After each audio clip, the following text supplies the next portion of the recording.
पंजाबी में कहावत है, सास चंगी होवे या तो दीवार पे टंगी होवे। संगीता की शादी भी एक ऐसे ही घर में होती है जहां उसकी सास दीवार पर टंगी होती है। ससुर और पति शादी के पहले दिन उसे सास की फोटो के सामने ले जाते हैं, जहां ससुर जी कहते हैं, बेटा संगीता, ये तुम्हारी सास थी, बहुत नेक और भली, लेकिन थोड़ी गुस्सैल थी। गुस्सा आने पर सब तहस नहस कर देती थी, पर अब ये इस दुनिया में नहीं है। हाँ संगीता, माँ होती तो तुम इनकी कोई बात टाल नहीं सकती थी, वरना तो माँ घर में भूचाल ले आती। संगीता मन में खुश होती है कि अच्छा है कि ऐसी औरत अब इस घर में नहीं है, लेकिन दिखावे के लिए वो जैसे ही सास की फोटो के सामने हाथ जोड़कर खड़ी होती है, ये क्या? सास उसे देखकर मुस्कुराने लगी। संगीता आंखों को मलकर एक बार फिर से देखती है, लेकिन फिर सास के चेहरे का भाव, भंगिमा यानी एक्सप्रेशन बिल्कुल बदले होते हैं। वो अपने पति और ससुर को कहती है, माँ की तस्वीर तो स्माइल कर रही है। ना बेटी, ये कैसे संभव है? जरूर तुम्हें कोई गलती हुई होगी, ऐसा कैसे हो सकता है? लगता है तुम शादी की सारी फॉर्मेलिटी करते करते थक गई हो, तुम्हें आराम की जरूरत है संगीता।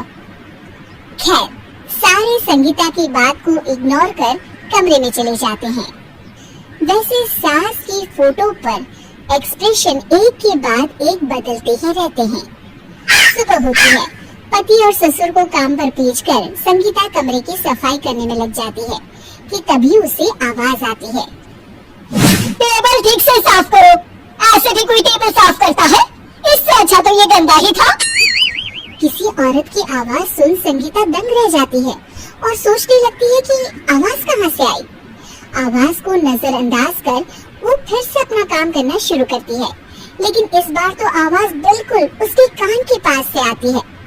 मेरा घर है ये। जब तक मैं थी चमका कर रखती थी, हर एक चीज शीशे की तरह थी। तुम्हें तो ना सफाई आती है ना कुछ पता है। क्यों तुम्हें मेरे घर की जिम्मेदारी दे दी गई है? पता नहीं तुमने मेरे बेटे को क्या दिखाई दिया। मैं होती तो एक से बढ़कर एक लड़कियों की लाइन लगा देती।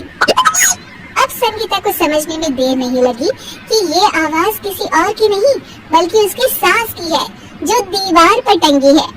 वो उसके पास जाती है और कहती है, नमस्ते सासू माँ, मुझे तो कल ही लग रहा था कि दीवार में कुछ काला है। वो दीवार नहीं, दाल होती है पगली।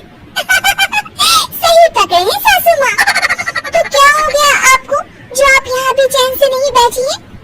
सुना मैंने आपका व्यवहार काफी गुस्से वाला था।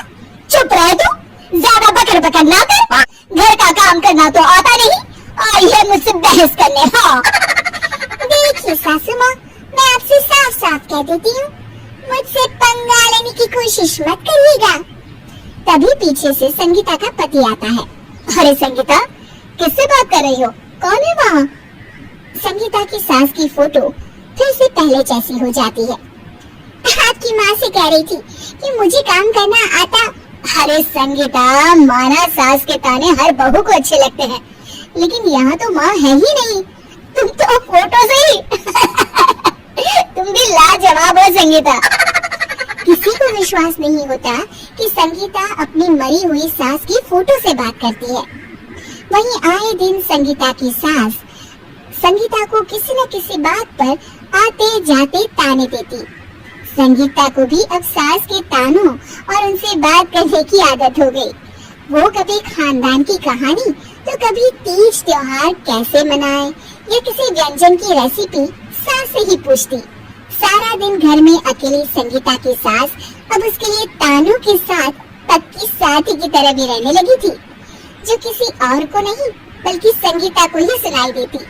तो देखा आपने, सास बहू का रिश्ता हर रिश्ते से ऊपर होता है, फिर चाहे वो खट्टा हो या मीठा।